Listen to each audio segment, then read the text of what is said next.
Let's call our meeting to order, and I'll ask the treasurer to call the roll.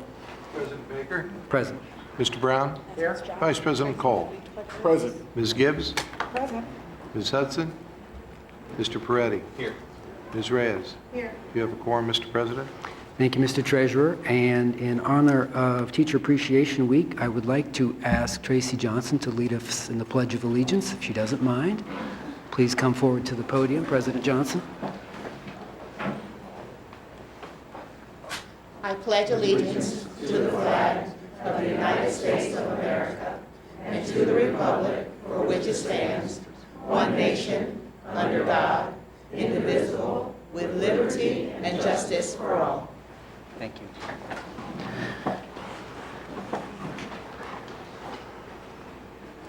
Welcome. Thank you for joining us this evening. We're hoping our meeting doesn't go too long tonight, as it is Election Day and we want everyone to have the opportunity to go and do their civic duty and vote. Having said that, I'll read through the agenda briefly so everyone is aware of the work we have before us this evening. After we adopt the agenda, we'll take public comment if we have any speakers this evening. After that, we'll do a special recognition for Teacher Appreciation Week. We will then hear executive reports from our superintendent and treasurer and internal auditor if she has anything to share, including a special report from the superintendent on discipline. We will then consider our consent agenda, after which we will adjourn our meeting after taking any brief announcements from board members. There will be no executive session this evening. Having said that, the chair will now entertain a motion that we accept the agenda. So moved. Moved and seconded. Mr. Treasurer? President Baker. Yes. Mr. Brown. Yes. Vice President Cole. Yes. Ms. Gibbs. Yes. Mr. Peretti. Ms. Reyes. Yes. That motion carried. Thank you, Mr. Treasurer. We do not have any speakers this evening, so we do not have any public comment. So we will move right on to a special recognition, and I'll start this with a quick history lesson, very quick. Political and educational leaders first began discussions for a day to honor teachers back in 1944. And if I may, I'd like to ask President Tracy Johnson to join us at the podium, if she doesn't mind. In 1953, Eleanor Roosevelt persuaded the 81st Congress to proclaim National Teachers' Day, which has since grown to Teacher Appreciation Week. We celebrate this the first full week of May each year. Look up teacher in the dictionary and you will likely find this definition: one who instructs. But there are a few adjectives missing from this definition. We've all had teachers, and they all, I'm sure, exhibited some of these characteristics: patient, knowledgeable, dedicated, compassionate, inspirational. The list goes on and on. As a caring professional who connects with students and strives to discover what they're passionate about to unlock their potential, teachers do so much more than simply instruct.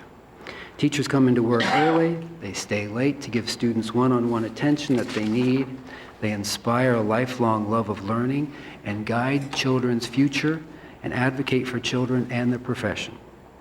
And in the midst of it all, they create safe spaces where kids can be themselves, dig into their own pocket to buy sneakers for kids and everything else that kids don't have that they need, including school supplies and so many other things. They give hugs, they offer warm and encouraging and affirming words. For teachers, there is no such thing as other people's children. We not only thank you for all you do for children, we are proud to stand with you in everything you do. Make sure students have access to the great education they all deserve. So I would like to now read a resolution that the board will vote on in the consent agenda. Columbus City Schools Resolution, Teacher Appreciation Week. Whereas teachers mold future citizens through guidance and education, and whereas teachers encounter students of widely differing backgrounds, and whereas our country's future depends upon providing quality education to all students, and whereas teachers spend countless hours preparing lessons, evaluating progress, counseling and coaching students, and performing community service, and whereas our community recognizes and supports its teachers in educating the children of this community, and whereas the National PTA and National Education Association have declared the week of May 8th Teacher Appreciation Week, now therefore be it resolved, the Columbus Board of Education acknowledges and thanks all educators in school buildings across our district and nation who are dedicated to providing the greatest opportunities for education to all who yearn to learn, and be it further resolved that the Columbus City Schools Board of Education encourages all members of the community to join with it in personally expressing appreciation to our educators for their dedication and devotion to their work. And I'd like to present this to President Johnson, if you wouldn't mind approaching.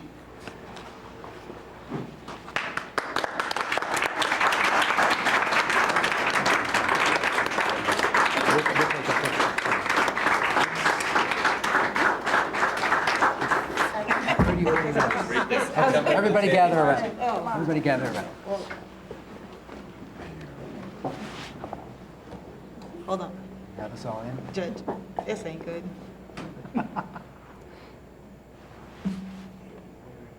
Perfect, thank you. Thank So go you. for the- Thank you so much. You want to say a few words?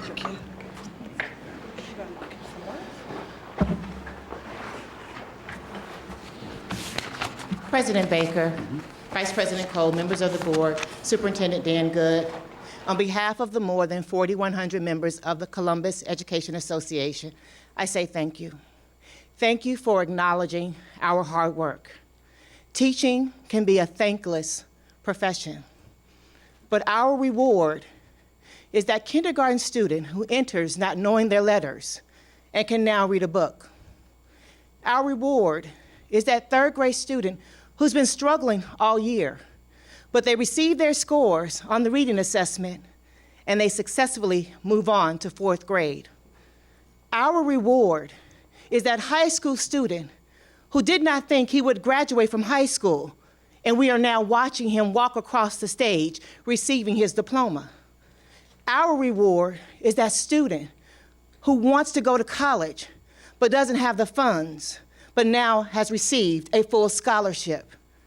Our reward is that wayward student who spent more time in the principal's office and is now a productive citizen and is raising a family. That is why we do what we do, because we inspire and we shape the minds of our young people. We instill hope in our children. We give them a future, and that is why we do what we do each and every day. Thank you. Thank you.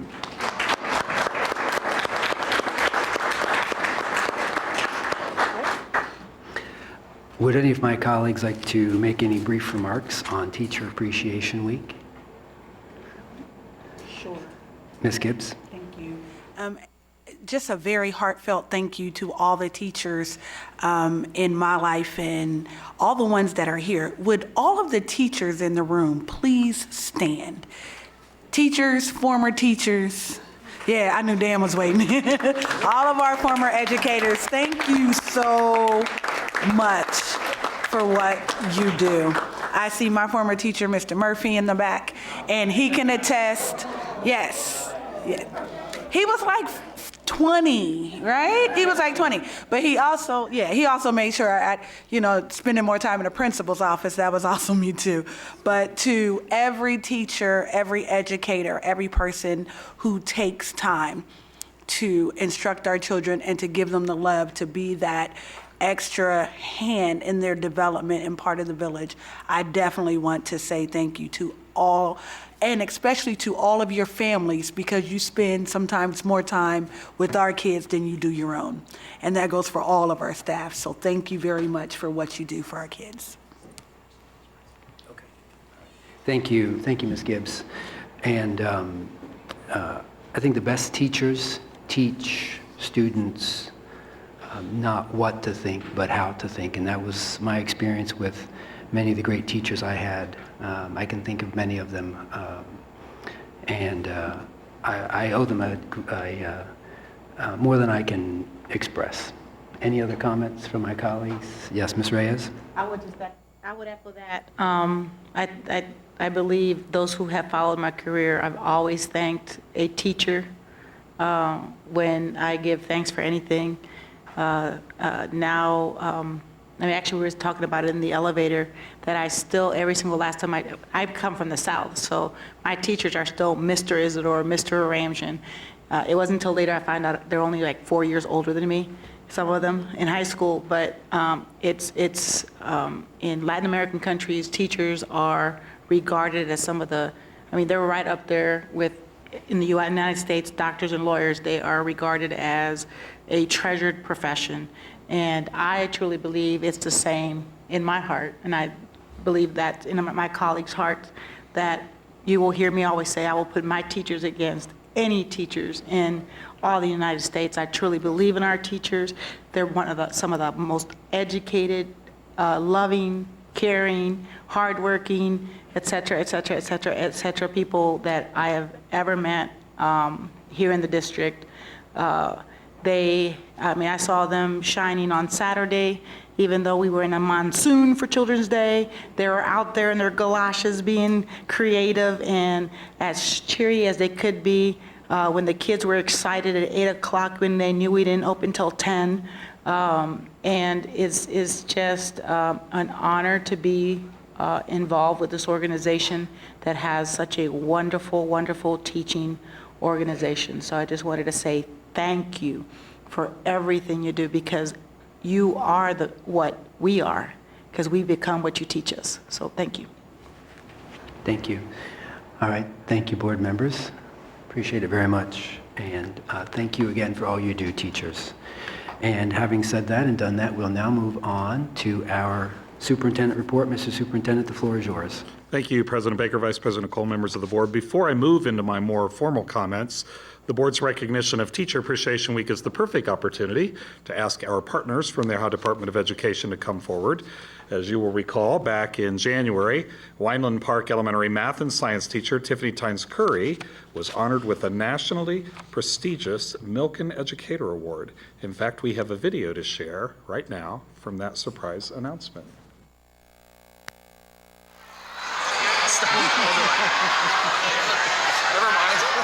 I teach because I was meant to teach. It's a passion. I want to truly help the students because I had some great educators who helped me. The Milken Educator Award goes to Tiffany Tynes Curry.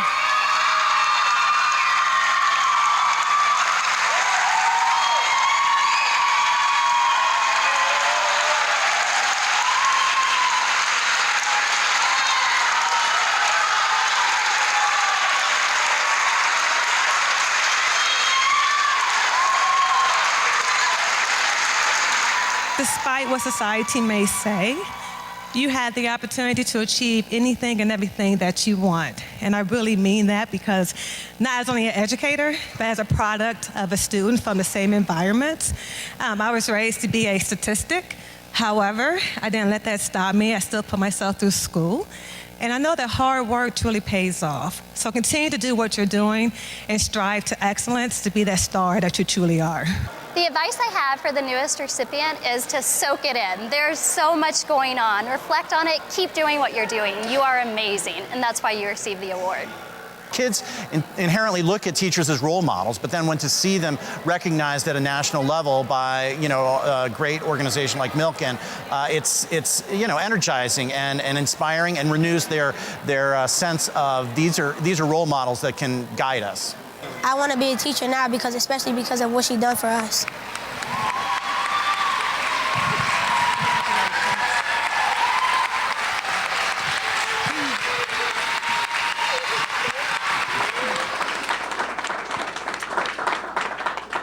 So as you saw in the video, the State Superintendent of Public Instruction, Paulo Di Maria, was there tonight. We have Angela Dickey, ODE's State Coordinator of Teacher Recognition Programs, to present a final award to our Milken educator. Angela?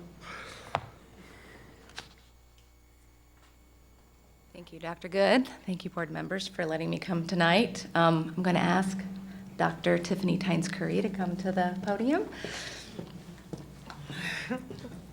It is my greatest pleasure and honor to present to you this very tangible token from the Milken Education Association and from the Department of Education so that you can see that you are the 2016 Ohio Milken Award winner, and very well deserved. Thank you so much for all you do for our children.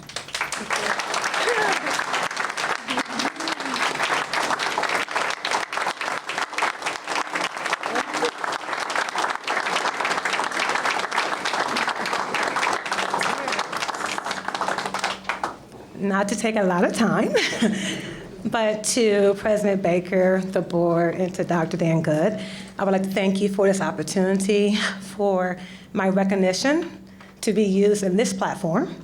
It has been an amazing experience, the whole Milken Educator experience, I should say, but just the recognition. Teachers are never recognized for the work that we do every single day, but especially urban educators. We are not respected or represented anywhere for the work that we do. So I'd like to thank you all for just this opportunity to recognize me, and Angela as well for ODE. And it's amazing. I mean, it's truly a godsend blessing to be identified as the teacher to represent Ohio. So thank you. Do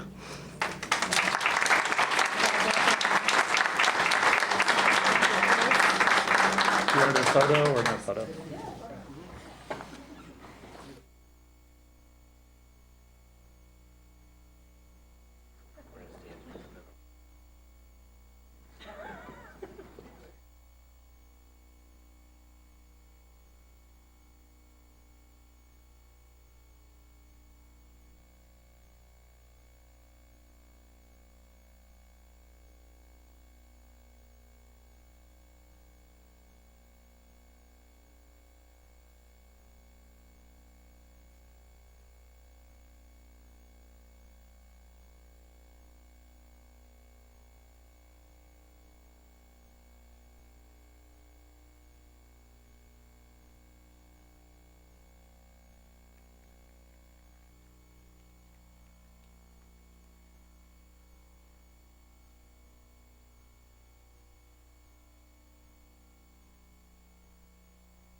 Very good. Thank you, Angela, and congratulations again to Tiffany. Wow, what a prestigious group of honorees you've joined. We've had Ohio's top school nurse of the year, Ohio's top school social worker of the year, Ohio's secretary of the year, Ohio's best school breakfast program. We won in the Ohio bus rodeo competition, and now Ohio's teacher of the year. And we just received 2 Ohio principal of the year recognitions. So we're cleaning up. And I couldn't be prouder. Congratulations to all of you, and certainly Tracy, to you and your membership. We're so grateful for what you contribute every day, as we are with all of the faculty and staff that are so very dedicated to Columbus's students. So next, and certainly you don't need to stay for this part if you'd like to go, Tiffany. I want to take a moment to set the stage for 2 important presentations that will occur this evening. As I've said before, if we truly want to move our district to next and become a model for others on creating the greatest opportunities for our students to learn and grow in the safest and most supportive environments possible, then we cannot shy away from difficult conversations. Tonight, the board will hear 2 reports that share numbers and data and information that some other districts wouldn't want to provide publicly. One of those presentations will be on our 5-year forecast. Our treasurer has put together a very detailed report, as detailed as we can be when we must forecast into the future. The landscape on any financial discussion right now, at least at the state and federal levels, seems to change almost daily as the governor and the legislature go back and forth on the future of school funding, and the direction of federal education policy remains very unclear. At the state level, we know that attention is now finally being given to the negative impacts of the cap and guarantee process and the funding of phantom students. That's where small districts continue to receive formula funding despite drops in their student enrollment, while large districts like ours are capped from receiving the full amount of funds our students deserve. As Treasurer Bohorik will share, this funding of phantom students in other districts now causes us to lose state funding for more than 18,000 of our students. 18,000. So we hope the debate at the State House will continue to focus on this unconscionable gap. In the meantime, I can reassure this board that our funding promises made during the levy will be kept, especially the commitments to provide the greatest return on our taxpayers' investments, prepare our students for success, and protect them from danger and harm. I think you will find the Treasurer's report enlightening and further recognition of our open and transparent financial process. Before we get to the 5-year forecast, though, we will take a very transparent look at discipline in our schools. Last night, I spoke before the Nehemiah Action of BREAD. That organization, along with many others in our community, want to take an in-depth look at discipline, and more specifically, the number of suspensions administered to our students. At the same time, these groups wisely have pledged to work with us to further promote a safer school climate. As I shared with the audience last night, raising Columbus's youth takes our entire village, the whole village, and it'll take that whole village if we are to seize on this opportunity to create a fully integrated system of support for our students and their families. Our overall discipline rates are down, with measurable decreases in suspensions. Gaps have been closed, and we have many schools where equity is evident. There still is much work to do, yet we have proven that we know how to eliminate disproportionalities between demographic attributes. And I am encouraged when organizations are willing to collaborate on efforts to identify those best practices and those interventions that might result in further reduced suspensions and improved school climate. So tonight the board will see that our district is not alone in these challenges, but we're also never ones to settle for status quo. So to begin the presentation by our discipline committee, let me invite our Chief Academic Officer, Alicia Gillison, to introduce the team and their work.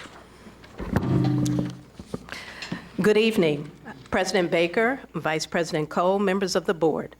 Thank you for the opportunity this evening for our Discipline Committee to take you on a journey that demonstrates to you our charge by Superintendent Dr. Good.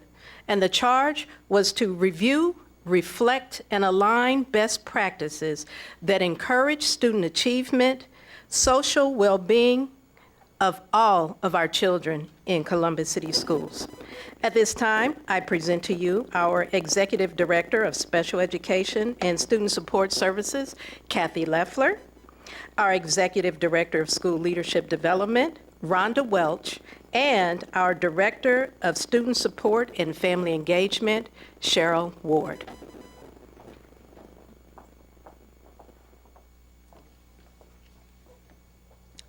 Good evening, President Baker, Vice President Cole, and members of the board. As a district, we constantly strive to evaluate and reflect upon our practices in all areas of the organization. Our desire for continuous improvement drives our daily work in academic services, accountability, business operations, and financial services.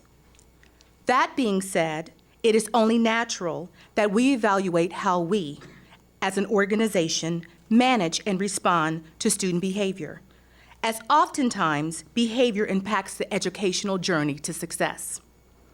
In September of 2016, Dr. Good called an initial committee into action with the charge to review our district's trends in student behavior and our practices and procedures for responding to students. This committee focused its efforts on review, reflection, and alignment of best practices.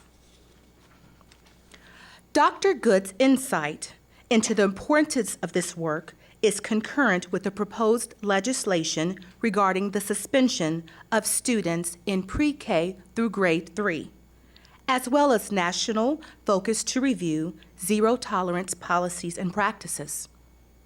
The superintendent's initial charge, in addition to the subsequent state and national initiatives, align to create the perfect focus for us as a district to examine our own practices around behavior management.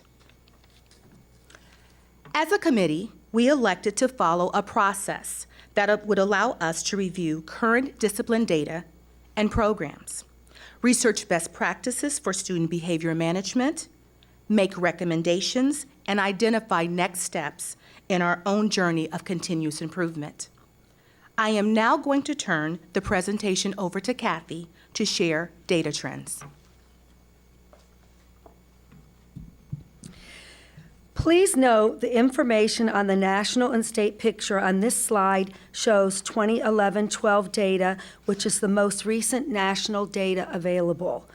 The U.S. Department of Education, Office of Civil Rights, collects national discipline data, and this map highlights the variations geographically in the rate of out-of-school suspensions. The data also reveal that students of certain racial or ethnic groups, males, and students with disabilities are disciplined at higher rates than their peers, beginning with preschool. The findings of the civil rights data collection also show that an increasing number of students are losing important instructional time due to exclusionary discipline. Again, it is important to note that although we are comparing 2015-16 state data, the national discipline data last released from the CRDC is for the 2011-2012 school year. The next several slides examine disproportionality in out-of-school suspensions among various student groups. The slide begins with a look at the rates of disproportionality among African American students.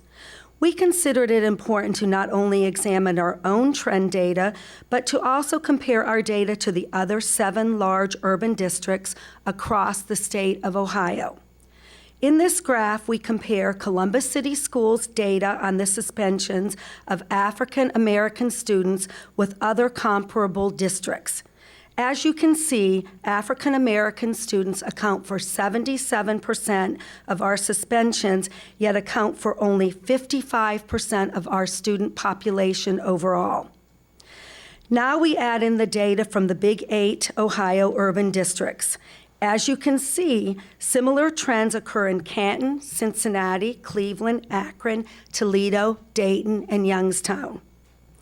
Finally, we add the national data, and as you can see, it is very similar regarding the disproportionality of out-of-school suspensions for African American students. It is important to note that although nationally the percentage of African American students enrolled is less than in Ohio's urban 8 districts, the rate of out-of-school suspensions for African American students nationally is more than double the enrollment percentage. In Columbus City Schools, 69% of school suspensions are associated with males, yet males only make up 51% of our student population. Next, we add in the data from the other urban districts in Ohio. As you can see, their data follows similar trends to ours. Finally, we take a look at the national data. The national data mirrors our data in Columbus City Schools. We compared our suspensions of students with disabilities to other members of the Ohio Big 8. Though our special education population makes up 16% of our overall student population, our special education students account for 23% of our out-of-school suspensions. Similar trends occur in the other Big 8 districts, although to varying degrees. Again, national data show the same trend we've seen locally and across the state.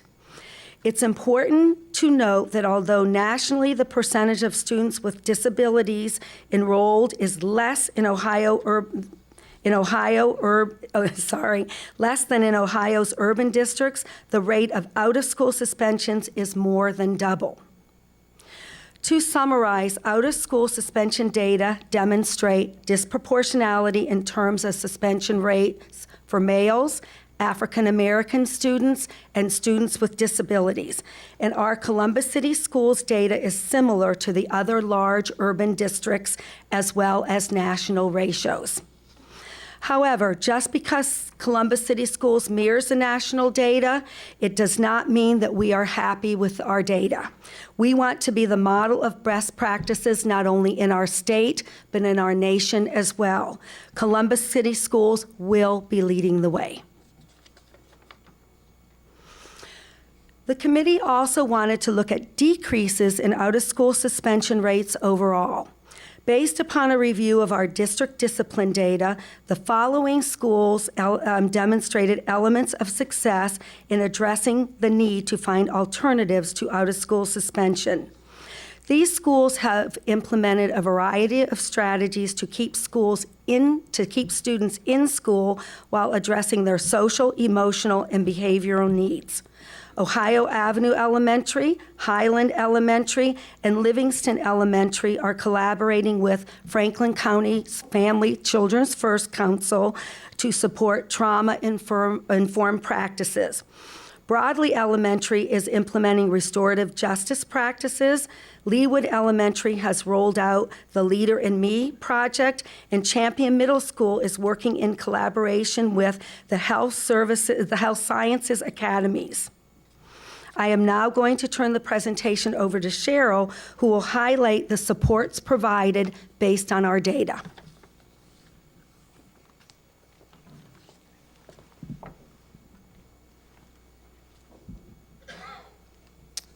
In highlighting the 28 schools in the previous slide, there are common threads that we have demonstrated success in identifying alternatives to suspensions. We emphasize that there is no single factor that contributes to the success, but yet a multi-factored set of strategies. For example, establishing and maintaining authentic relationships, practices that are proactive and reflective, mutual self-regulation, and ensuring that a fresh start is honored for each student's success every day are key components of our success. We'd proudly like to share that Columbus City Schools is working in collaboration with over 200 partners to make a difference in the lives of our children. We cannot do this alone. This list is ongoing and evolving as we continuously establish partnerships for the Columbus City Schools community.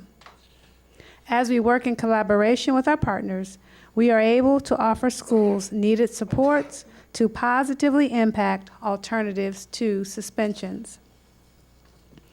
We are stepping in the right direction with teams working together to implement best practice in climate, culture, and academics. We are striving and working towards a win-win for all. Our schools have supports available to them. The table on the left captures the human resources that our district provides, that the district has provided its buildings to offer supports to students who are struggling to manage appropriate behaviors. The table on the right provides examples of districts and buildings providing programs that are in place to encourage positive behaviors for learning and for safety. Some of these programs are internally managed by our school staff, like multi-tiered systems of supports, or MTSS, and positive behavior intervention supports, or PBIS. These are programs implemented with fidelity and based on national models. We also have partnerships with outside agencies to address mental health issues, as well as alternatives to the traditional consequences for behavior, such as PALS and Options for Success programs. We continue to build our tiers of support to assist students in meeting their social and emotional needs. This is a list of many of the available district supports. In addition, many buildings have created their own programs using buildings and community resources. In order to address the identified issues, the committee developed a recommendation action plan.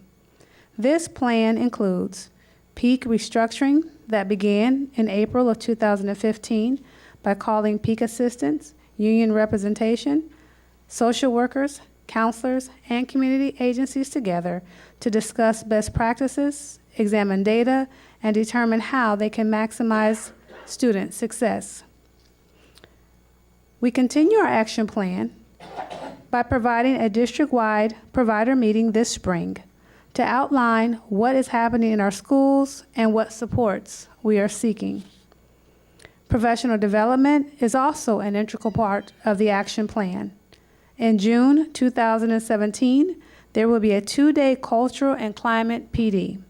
In addition to staff developing, building PBIS and discipline action plans, there will be sessions on verbal de-escalation, trauma-informed practices, and restorative justice.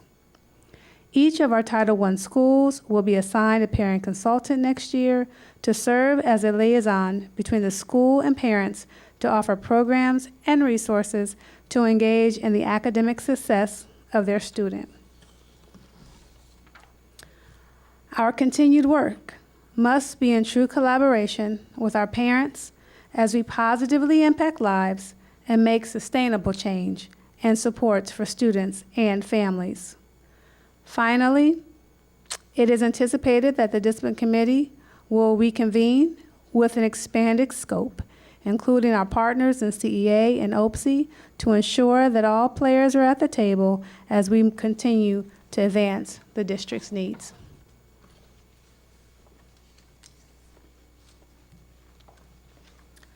We are committed to ensuring that students feel like school is a safe place to enhance academics and behaviors while providing specific supports on how to better understand themselves.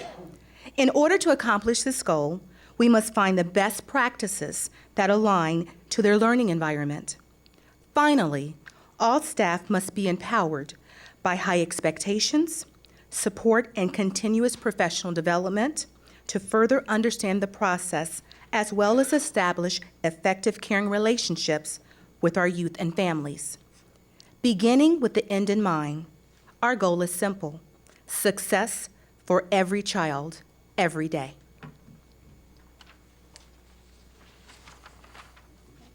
All right. Ms. Gillison? President Baker and Vice President Cole, at this time, we open up for questions. Thank you. Thank you for your presentation, ladies, and for your hard work. Mr. Brown. Thank you very much. The data is enlightening, and I'm very pleased to hear that even though we compare we compare adequately against others, that's not enough. That's simply not good enough. When we look at the data and see the disparities, we have to do better. Got, I think, two questions. One, with respect to the interest and energy of some others out there in our community that want us to address the problem. RED being one of those organizations, and there are others who have interest and energy around this. How do we channel that? How do we put that to use? How can they help us do what we know needs to be done?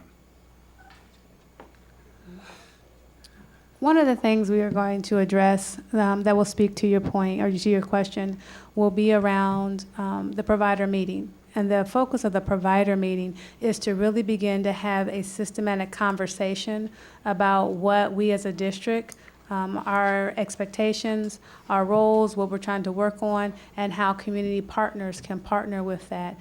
This also came out of a conversation that we had with building principals, and building principals wanting to be able to have in-hands resources around what community partners can assist in what areas. And so the design of this as a part of the action plan is to bring those entities together. One, so that our partners understand our work, our vision, and what that looks like. And two, how we can expand the scope of the partnership between them.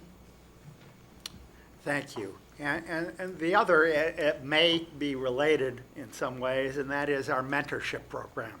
We've got a great mentorship program, and I gather that, Dr. Good, you mentioned mentorship to thousands of folks last night, but you know, how does the discipline committee and the work that you do relate to the mentorship program, and you know, are we using that resource, and can we use more mentors to be able to help further?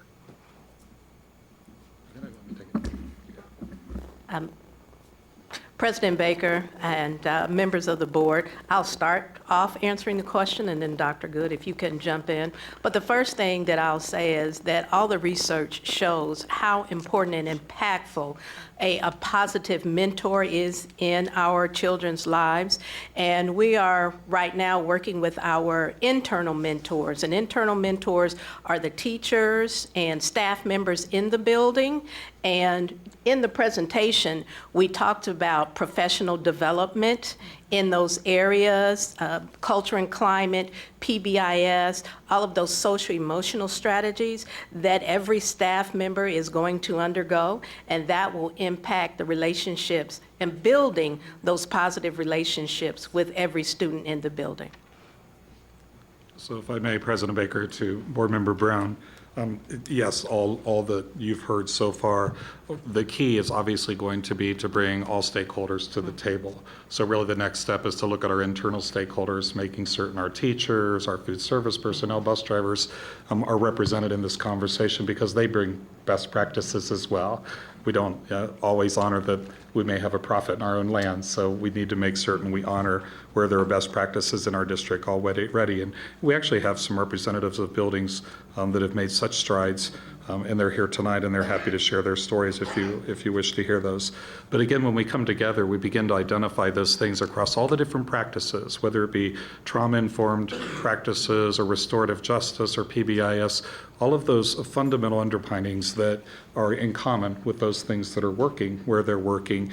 And we have to build awareness and deepen all of our partners' understanding that these are the elements of success that have to be present.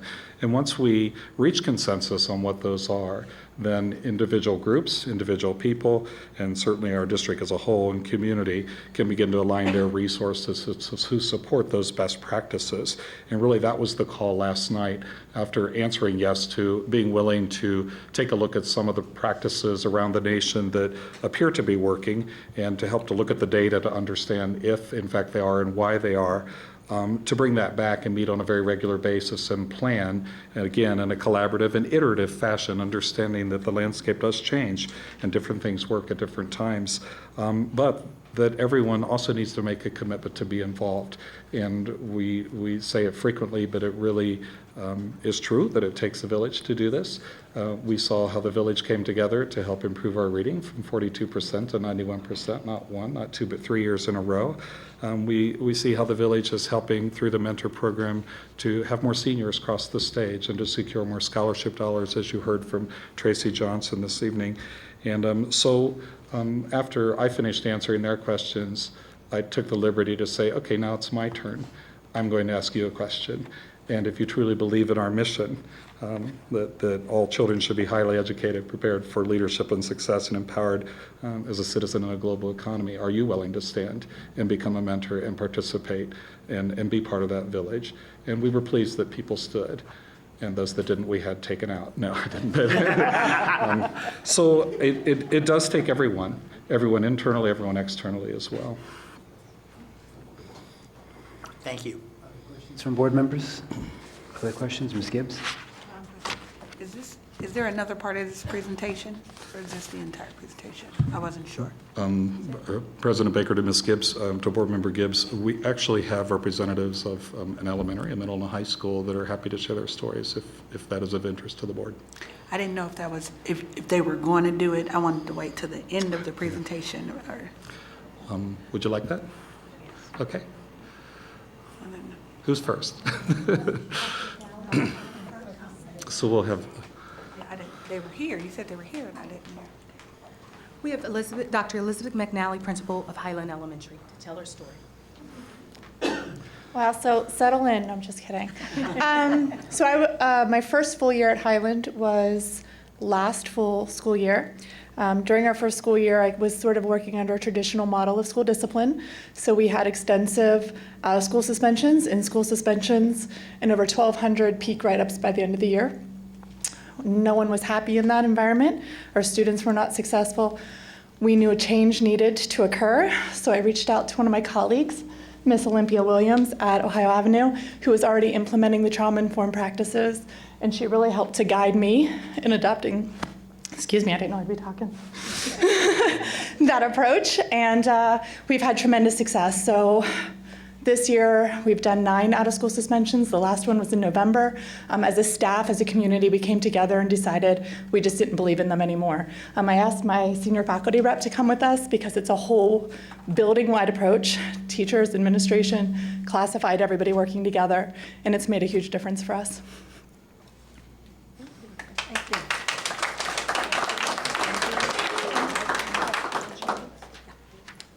We would like to ask Ms. Stephanie Bland from Champion Middle School to come forward.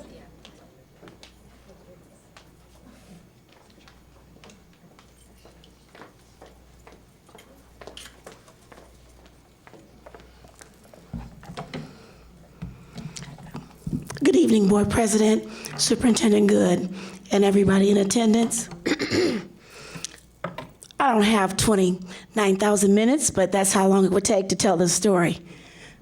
4 years ago, I was given a wonderful opportunity, a gift, a present. I had worked in the Poindexter Village community through other organizations. I saw the job come up. I said, I'll take it. And I thought, they'll never give me this job. There's only men at that school. And when I received the phone call, I was very excited. Upon entering the first year, my students are struggling. They were struggling with, how do I behave in school? I have to do something different in my community to be successful. What my staff and I did work together is to let them know that school was a safe place to be. We came together, created some expectations that we called Tiger expectations. That first year, our overall out-of-school suspension days was 1,052. The second year, we worked even harder. Uniform policy is major. It is no tolerance. You are switched out. We have closets of clothes, washer and dryer, and all of those, so we can set the expectation, set the environment. Professionals go to work dressed for success. When you come in Champion, you're dressed for success. I don't have anything to wear. Go to Miss Stanley's room. Second year, our out-of-school overall suspension days were 802. The first 3 quarters, 288. We continue to work with that. How did that happen? We invited numerous community partners to work with our students on the social emotional piece, because this is where the issues were. Not knowing how to resolve conflict with each other, not knowing how to not be a bully, because bullying is a costume. Behind the black hoodie, underneath whatever they wear in the neighborhood, there is a young man who has a heart, who has a brain that we need to encourage because we need them for our future. So we let them know we love them. We bring in the community partners. We let them express. We taught them how to resolve conflict with one another, with our numerous community partners that Cheryl shared with you. Our list is very long. The last year, the first 3 quarters, our suspensions out of school days were reduced to 132. Overall, that's where we are right now. So when I said to my BLT, we're going to reduce this by even 50% more than last year, they said, okay. But they continue to work very hard to do that. I have a staff that is not your normal staff. They stay late. They come early. They work with students. They work with parents. We have roundtables. We've had anti-bullying. And this year, we did a nationwide children's rollout of suicide prevention, which allowed them to express some of the things that they were feeling and experiencing in their homes. Social emotional reduction, or how to express that, in my opinion, is the key to the behavior, the discipline. We worked together on the expectations so that the last resort is seeing Mrs. Bland. If you're seeing Mrs. Bland, we got a problem. And so before we get to that, We've talked to their parents. We've worked with our mentors. We work with some of the mentorships that the district has and some that we created ourselves. And having those mentors like City Year, After School All-Stars, Project Mentor, and many of the other groups that we work with make the difference. That hoodie comes off, that heart comes out, and they will work for you. When they enter the building, they know this is a safe place. So I thank you for the opportunity to serve at Champion Middle School. And hopefully we'll end up the year, well, we're already there. We only have, how many more days, Dr. Good? 21 days, we can do it.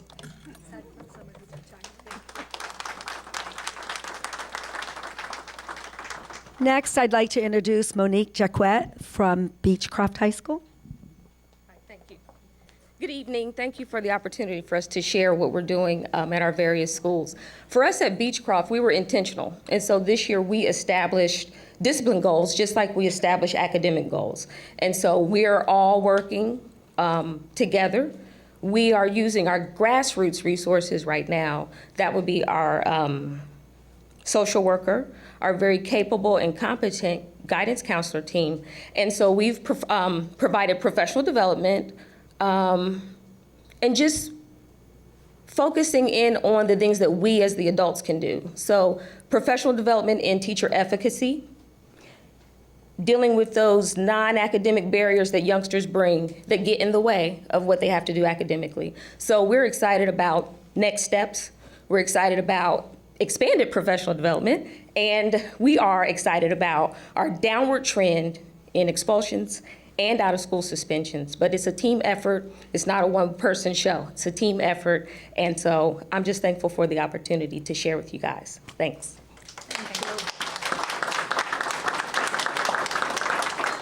Those are just 3 building examples of 28 that are on the list that you have. So the really, really good news is really a quarter of our buildings already are modeling what needs to be in place in order to be impactful in reducing suspensions or out of school time and maintaining or increasing enrollment.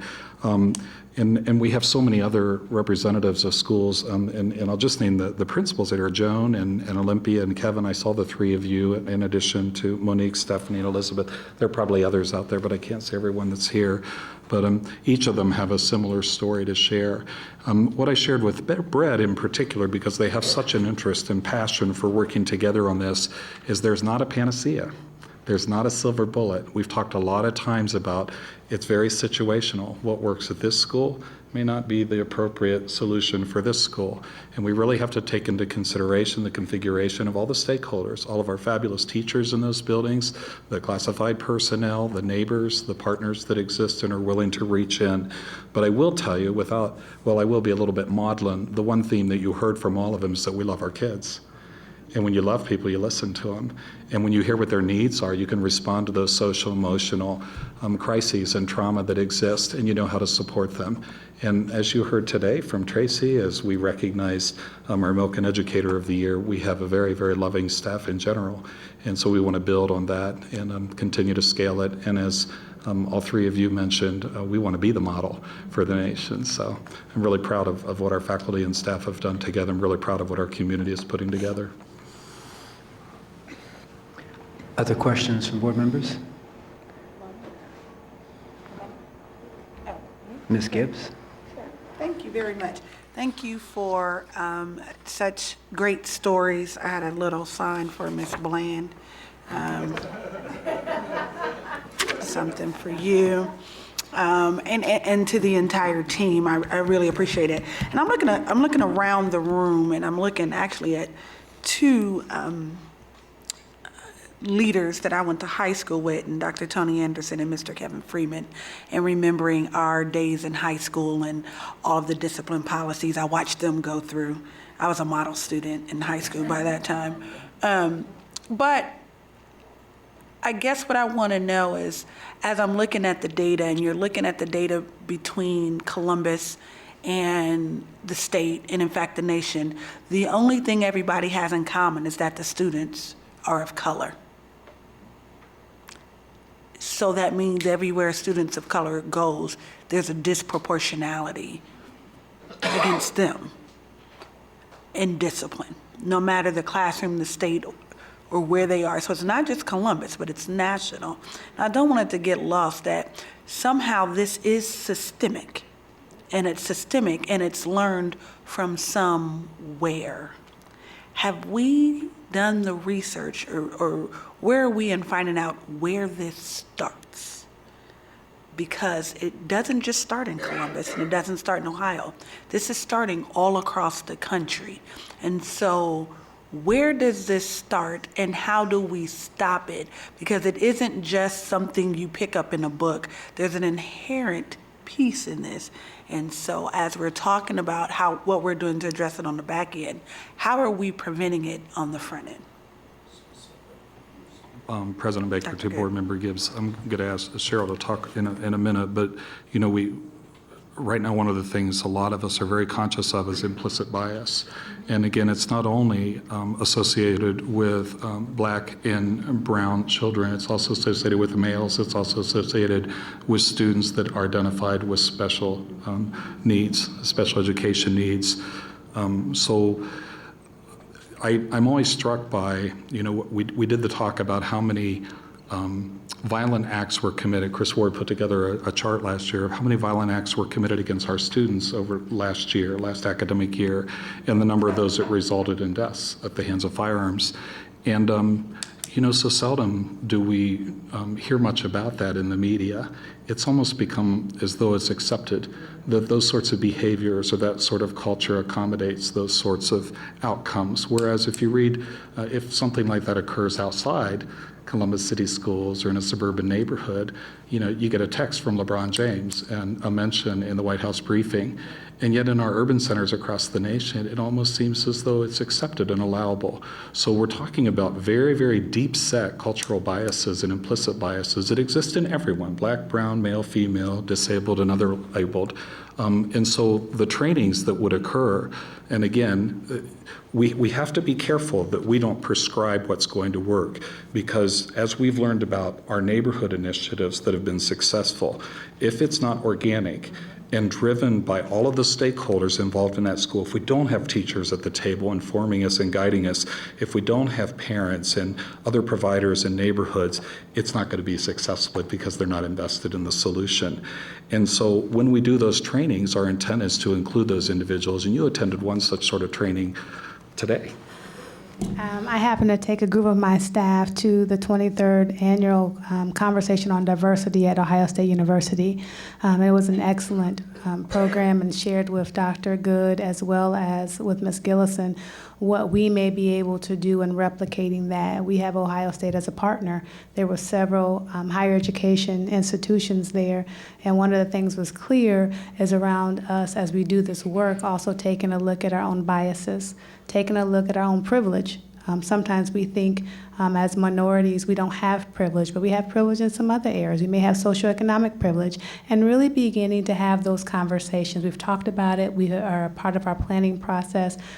June is beginning to take a look at that and how we systemically and strategically set that in motion for the entire district. That in of itself is a task, because you don't want a one and done. You want something that's going to be sustainable, but certainly to your point, that is on the radar. And I made some contacts while I was at the conference, and we'll be reaching out, and we'll be having conversations with Dr. Good and Ms. Gillison around what we can do in that realm. Dr. Good, can you and your team, can you also speak to how we are working and how we're preparing or helping the new teachers that are coming into our district that may be coming from non-urban centers or may not have a good context? Are we working to bring the best prepared teachers, and what can we do in that area to make sure they're coming in with the best cultural context to teach our students? So thank you for the question, President Baker, to Board Member Gibbs, and Elise, if you want to jump in here, feel free, or actually Tracy Johnson, if you want to jump in. You know, we've had a number of pilots through the Aspire initiative up at Linda McKinley that was intended to help better prepare pre-service teachers and in-service teachers to be successful in urban settings. We, as I've shared with the board, some of our best new teachers aren't coming from the universities we might expect. And so we're having very earnest conversations with those universities about their pre-service teacher preparation programs and the need for those pre-service teachers to spend more time in our building and understanding things like the trauma-informed practices like PBIS, like restorative justice. So they have not only the preemptive, but they also have the reconciliation tools in their portfolio once they're deployed full-time.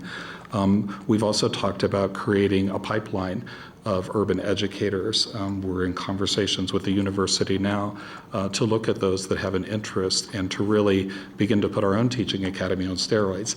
And so that we're preparing those students and offering an incentive that if they commit to coming back to Columbus City Schools after successful pre-service teacher preparation, that their college education would be paid for. And so there's a commitment from higher education personnel. Right, we've read recently about some of those different scholarships that have been made available and how, in fact, at one university, they have a higher retention rate of Columbus City School graduates interested in those fields than they do of students graduating from other school districts. So we're working on multiple fronts. What I will tell you, and I'm sure Tracy will agree, but I'll let her come to the podium. I keep talking. We need to do a better job of not just preparing our pre-service teachers, but retooling our existing teachers. So I began teaching back in 1983, and I could tell you that I would need my portfolio of tricks refreshed with something that's more relevant to a millennial, a more contemporary response to the kinds of choices they're making. President Baker, Board Member Gibbs, one of the things that is great about Columbus City Schools is our peer assistance and review program. Each of our new teachers is assigned a mentor who is not only responsible for doing their evaluation, but also supporting them through this journey. Through that program, there are 20 observations and at least 10 conferences where they can really take a deep dive and be reflective about their practice.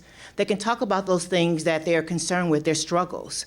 How do I interact with that challenging student? How do I de-escalate? These are conversations they can have one-on-one with their mentor and teacher. It's very exciting because it's a model across the nation that we have here.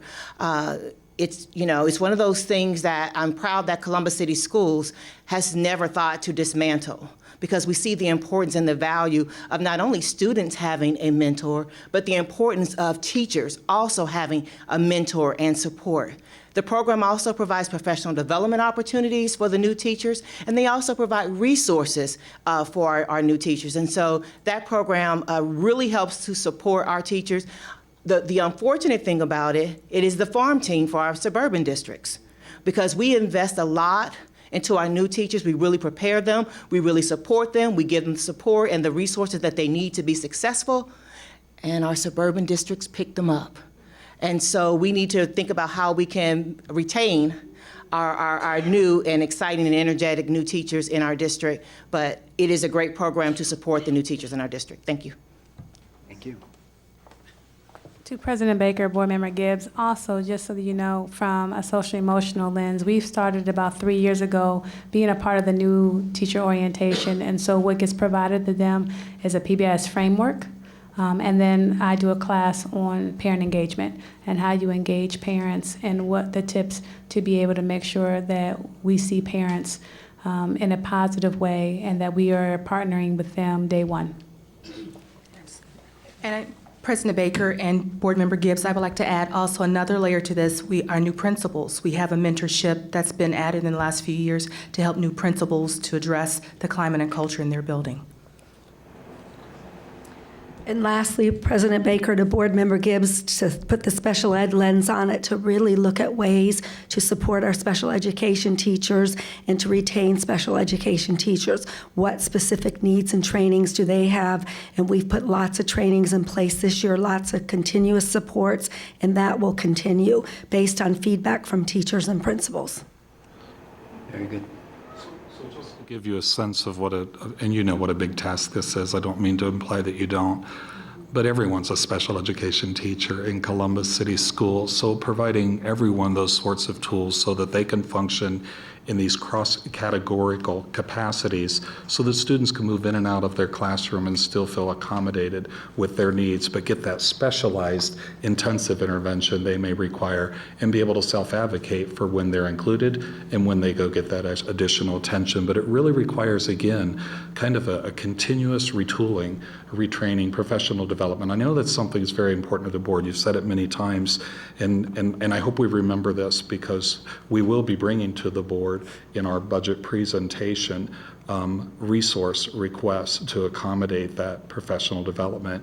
And my commitment is we will develop those in collaboration with our internal stakeholders, those partners. It's not going to be administratively driven. It's going to be collaboratively designed and deployed so that it's supported and sustained. Question, just to the data and a request for the data. I saw the number and I saw the stats, but where are the stats for girls?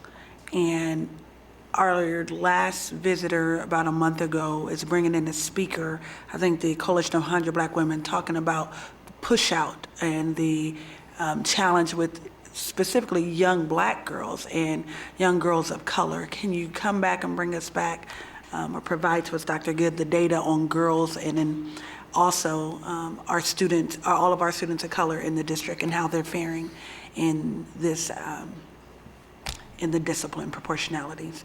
That would be appreciated. Thank you for that question. President Baker, Board Member Gibbs, to your question, yes, we actually do have the data broken out by girls and by ethnicities, boys, ethnicities, and girls. We do have that data broken out. I don't think it is in the presentation today, but we have a scribe out there in the audience that is capturing all concerns and questions. Thank you. And then we're going to use that to influence and guide our presentation and our implementations. Thank you very much. And I just want to make a very strong emphasis for that, not just from being at Girl Scouts for many, many years. We often look at the male numbers, and I know they're atrocious.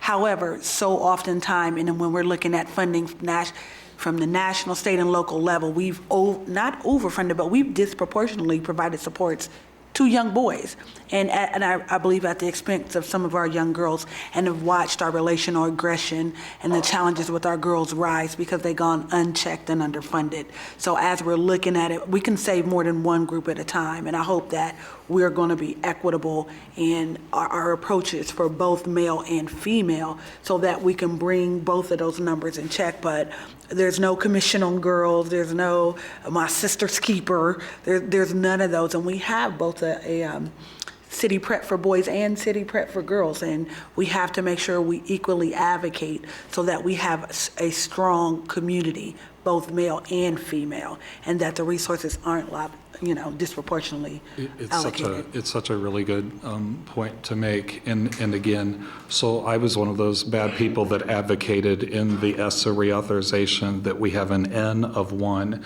You know, in the past you had to have 30 members of any what they called a subgroup of students that all had a similar attribute before you were accountable for their progress. And I said, well, if it's my child that's the one Pacific Islander that doesn't count, how is that fair?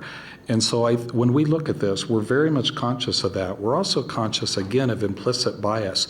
We don't have one Black or one African population. We actually have multiple African descent populations. We have multiple Caucasian groups as well. We have an Appalachian group that's considered Caucasian, but have very different kinds of needs and different kinds of representation when we look at not only academic progression, but also discipline. So your point is not lost. It's very near and dear to everyone's hearts. And again, it goes back to exactly what we heard from the three principles. You start, particularly Stephanie, you start from a place of loving every single one of them and understanding what their needs are and crafting, tailoring that experience that accommodates their growth opportunities. So thank you for that. Thank you. Mr. Vice President? Thank you. Just a quick set of questions. The first is a comment. First and foremost, thank you so very much for this presentation. We did get a precursor presentation that we were supposed to be very quiet about, but I'm excited. I was excited then at what I saw, and I'm excited today.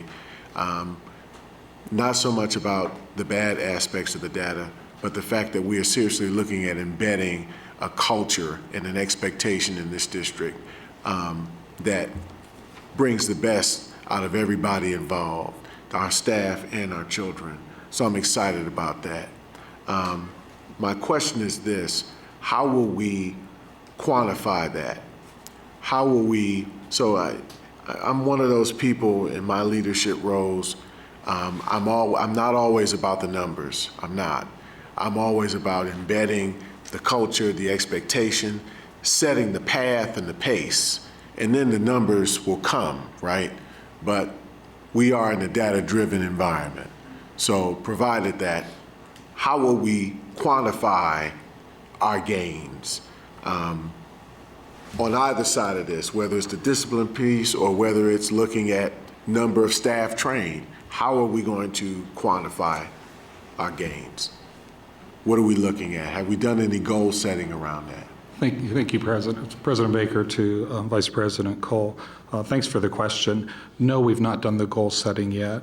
But what we know is very clear from other districts that are having successes with programs is those, again, have to be collectively set by all the people around the table. It's interesting because one of Brett's initial requests of me was, would I answer yes to beginning on June 15th to set up a 4-year implementation plan to have restorative practices in 20 schools with X% of success. And I said, you can't do that until you have all of the stakeholders at the table agreeing as to what skin they have in the game to help us achieve those.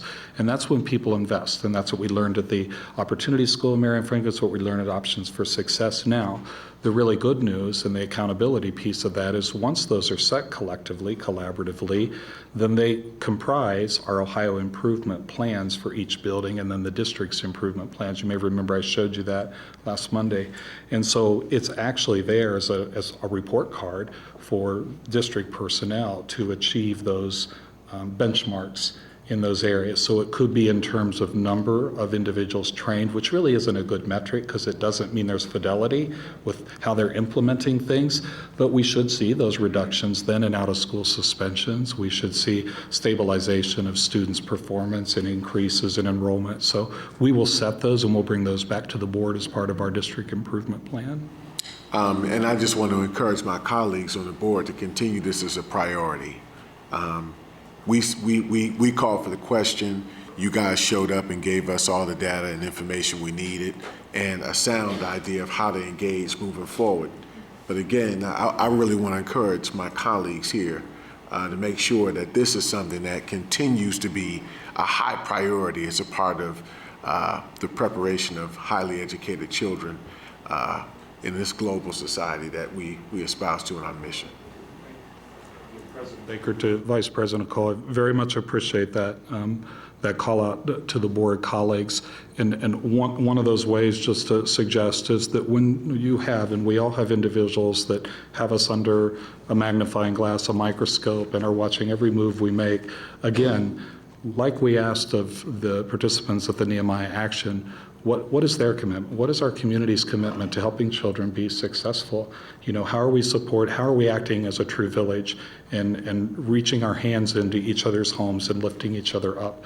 It's really critical. And I think we need to start parroting those questions or mirroring those questions back to our community members. You do that all the time, Board Member Gibbs, about our parents' responsibilities. But a lot of times, I haven't met a parent that wants to be a bad parent, but sometimes they just need another individual to vet ideas off of, to give them some other suggestions. It's no different than how we work with our children, so. Thank you. Board Member Reyes? Thank you, and actually that's where I was heading, Dr. Good. That's okay. It's a good thing that we're all kind of thinking about the same thing, so I really do appreciate, we talk a lot about it does take a village. And it does. Ms. Johnson came over to my center this week, and we both talked about some of the community partners that, like Action for Children, has the Moms Matter and the Dads Matter, and how I have had the opportunity to listen to some of our moms, how different it is, how they discipline a child where they come from or how they grew up, their perspective. There was a conversation about one mom was saying that they would never leave a child with a male figure of any sort, not even the father, because where they are from, there's issues there. While the other one's saying, but wait a minute, the father has been the father for 20 years, and why wouldn't you trust that? And it's just the perspective and where you come from and what's going on, to discussing how do you parent a child through social media? How do you parent a child differently? We still get questions from parents asking us if we still paddle. I mean, I actually got that question today through an email, and I was like, how do I really respond to this when someone is asking me in 2017 if a district still paddles? Do I give them a whole script in the PowerPoint that we just gave today? Or, it's just, how do we communicate to everyone that this is the message, this is what Columbus City School is doing, taking that message home, ensuring community partners are reinforcing it to support that parent level, including our caretakers. And often I know it's so difficult for us to continue, those of us who are a little bit older, to continue saying, if you did something wrong 6 blocks away from your house, that individual had every right to tell you what you were doing wrong and then report you to your parent. That's what we should need to continue doing. So it's not really a question, but it's really kind of putting that call out to those community partners that have those additional resources that they can provide to our parents who do want to do well and do want to be a good parent and are doing a good job, but maybe have a question or two. So it's not really a question. So thank you. Board Member Gibbs for the final question. Yes, to that point, what should a parent do if they feel like they're having a challenge and that their child is being unfairly targeted? Because looking at the data, it's not always true, but disproportionately it is true. So what is the parents' resource and tools, and what is their recourse to address it if they find their child in a disproportionate situation? President Baker to Board Member Gibbs. Parents, my suggestion would be contact the principal at the school, have a discussion with the principal, set up a meeting with the teacher. Each school has a guidance counselor or school counselor. Special education has 2 parent mentors for the district that they could also work through the parent mentors. We have parent consultants. And so there is a variety of different adults, different stakeholders that could support. We also have I'm trying to think of anybody else. Can you guys, as far as we have the school leadership executive directors, if they feel we have community, our different agencies, and we also have customer relations. So there's lots of, but my advice would be always to start at the school with your child's teacher. Help me, tell me what's going on, how can we work together, and then include the principal and work together, because I think, as every child to succeed in every way possible, we need to work together collaboratively, and that's what we're all here for. So I would start with the school for the very first thing. But what if they don't get any recourse there? And you then mean with the school principal? Yeah, so. And every school, I would go to the executive director. Okay. Every school has, or say with special education, every school has a special education consultant, special education directors, myself as executive director. Start with customer relations. You can always call, and they will easily direct you to the next person that you should talk to. So is there a way that we can find out if there is a certain staff member, because you're not only referred to discipline from a teacher, so don't let me make this disproportionate to teachers. It could be the bus driver, what you do in the cafeteria. I mean, you can get a 190 from almost anywhere. But how do we find out if we have a person that has a pattern? How do we find a pattern? Or do we keep track of does our PAR kick in when we say, okay, maybe this person has maybe classroom management challenges that we could retool? How do we find someone who may need to just retool it and come up with some new strategies? Are you referring to a staff member at the building? Like say the I'm building? referring to whoever is doing the disproportionate discipline. Okay. How do we find them to say, this person needs to change or this person needs to leave? You know, as we look at our PBIS academies that will occur this summer with the administration of each staff and staff members, one of the things is going to be verbal de-escalation for everyone there, and it'll be a half a day. So to start with that sort of training, how do you respond to students who, you know, you need to redirect behavior or who might need a little guidance? So it would be in the staff training, but if you're talking about how do you look at how students are being disciplined, and if you don't think it's fair, I again would start with the teacher, with the building principal, and then with the supports, customer relation, and then start that communication. I'm looking at my child's discipline. I feel like, you know, there's been so many occurrences. Help me to understand this and help me find the person to take me to that next level. So there, you know, there's a lot of resources in Columbus City Schools and a lot of supports to guide parents through any sort of process, even inquiry as to what they need to do next. Oh, excuse me, Vonda. President Baker, Board Member Gibbs, as executive directors, when we go in, we look at the data. We're looking at data of grade level. We're looking at data of incidents. We're looking at data where it's resulting from. Is it on the bus? Time of day? So as executive directors, we have that conversation with our principals to address the climate and culture and to see what support buildings have, how effective it is. If it's not being effective, what are we doing? If a teacher is struggling, if a grade level is struggling, we try to have some buildings have internal mentors for new teachers coming into a building. You know, you may be the new teacher and I'm the veteran teacher. Welch, you're going to work with Gibbs to help her transition into the building. We look at the resources of the PAR teacher. So there's many resources we put around a teacher or a staff member that may be struggling, and not only in that level, even on the principal level. So we're trying to look at our data collectively to provide the professional development that is needed. Mm-hmm. Oh, yes. Sorry, President Baker, Board Member Gibbs. Additional to that is understand we do have our multi-tiered systems of support.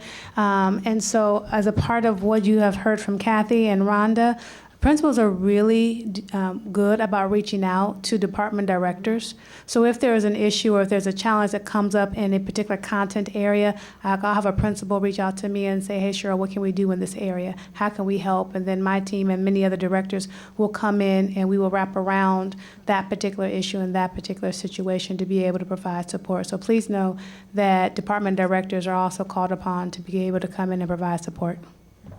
Thank you. Thank you very much for the presentation, ladies. Thank you, Chief Gillison. Mr. Superintendent, does that conclude your report? It does. Thank you. Thank you very much. Outstanding.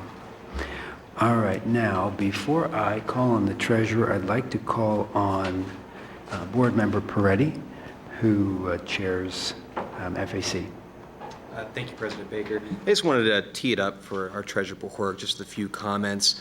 Really just, our presentation that we just heard right now is a testament to how proud I am to be on this board and be a part of a district that puts it all on the table. We don't wear rose-colored lenses. We look at the good, we look at the bad, and we look at the ugly, whether it's issues of discipline or whether it's our finances and those sort of things that we have to deal with as a school district. I want to thank Stan and Scott Gooding for the work that they've done and creating and further pushing our Finance and Appropriations Committee so we can not only look at 1 year, but we can look at 5 years down the road. What are we going to do now? What are we going to do in the future? What's working? What's not working? A 5-year forecast, real quick, is just a snapshot.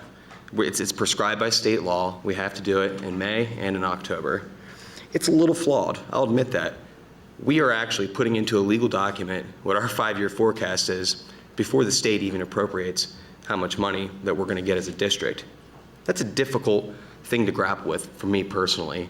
I find it very irresponsible that we have laws like this that put these things out into the community. But it's been the great thing about the Finance Committee, it's because we get to talk about these sort of issues. We get to talk about our finances, how it comes in, when it comes in, what are the different aspects that we have to deal with. Schools really do take it on the chin We've seen loss of the 12.5% property tax rollback. We no longer reimburse for tangible personal property tax revenues. And you also see expansion of charter schools, further draining us in our revenues. And that affects us. So we are, what Dr. Good has said, is a cap district. It's formulaic. We went into our levy process assuming that what the state was allocating to us, 7.5% of a cap district, what that would look like in the next 5 years, so it could be appropriate. And so we were being transparent, and we were looking down the road in a correct fashion. My regular job's at the State House, and I have a front row seat to this dysfunction of the school funding schemes and how it changes. Every 2 years, we go through a new change in how we fund schools. And it's a very tough thing for us to deal with, but we always deal with it. We always put it out all on the table, and we invite the community with us. Briefly, and then I'll give it over to Stan, we're just, again, in the middle of the state's process. We started out 7.5%, the executive budget moved it to 5%, and now, just today, the House voted to approve the funding formula at 5.5%.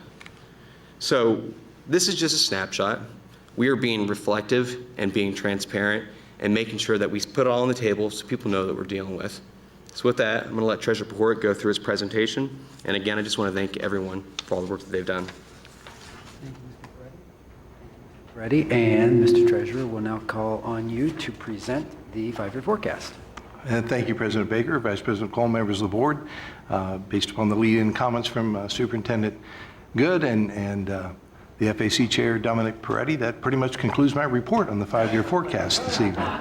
So, but I think they did lay it out very well to set the context in which we have to do a forecast. This is the May update. As you well know, we're required by law, as it was previously mentioned, to adopt a forecast by October 31st of each fiscal year and update that forecast by May 31st. It's also recommended that we update the forecast when anything significant happens that might change this forecast. And we do practice that. As you can recall, I did an update and brought that to the board in December after the November passage of the operating levy so that we could get on file with ODE the most accurate picture we had at that time, because the operating levy passage was a significant event. So we do practice this on a very regular basis. The 5-year forecast is the basis as a planning tool budgetarily. And pretty much anything that occurs, oftentimes the question is, well, how might this impact the forecast, plus or minus? So we've developed that in our culture to be thinking 5-year forecast, long-term impact. The Ohio Department of Education puts out a document that I believe is entitled How to Read a 5-Year Forecast. And I thought I would share with you a few quotes from that document because, again, it puts the forecast in the context so you have an appreciation for the purpose and meaning of a forecast. The ODE has said that the forecast is somewhat like a painting of the future based upon a snapshot of today, as Board Member Peretti said. We're trying to put together this look into the future with the best information that we have at our hands at this time. And also, with any forecast, as you look out into the future, the further you go, the more likely it is that what you anticipate or what you predict will differ from what you actually experience. So when you get out there in years 4 and 5, it's very difficult to be sure that that's exactly what's going to come true. ODE recognizes that there are many events that will impact the out years of a forecast, and what I found most interesting was that the very first item that they mentioned in their document is the state budget, and that's exactly where we are. Every 2 years we're faced with this, for us, the second largest source of revenue being a tremendous unknown with multiple numbers floating out there as what that might be.